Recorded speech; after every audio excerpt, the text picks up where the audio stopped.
रफ़ी सुलेमान ने पाकिस्तान से हमें बहुत खूबसूरत गज़ल भेजी है। आए मैं आपको सुनाती हूँ। मुर्शद था जिसका डर वही बात हो गई, मेरी सुनो कि मुझे मात हो गई। मुर्शद मेरे तो जज्बे सारे ही बयां थे, उसी के साथ मेरे दो जहां थे। मुर्शद खुशी मिली भी तो आकर पलट गई, मेरे नसीब पर स्याही उलट गई। मुर्शद कुछ और बोलूं अब जुर्रत नहीं रही, तसल्लियों की ज़रूरत नहीं रही।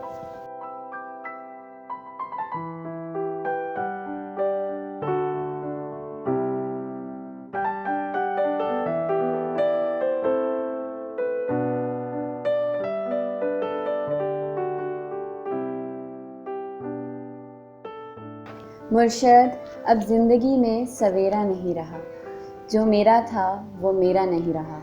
मुर्शद वो मेरा कहते कहते मेरी बात रुक गई, लिखे हुए के आगे मेरी ज़ात झुक गई। मुर्शद ये मेरे सर की बलाएं नहीं गईं, अर्श से पार दुआएं नहीं गईं। शुक्रिया।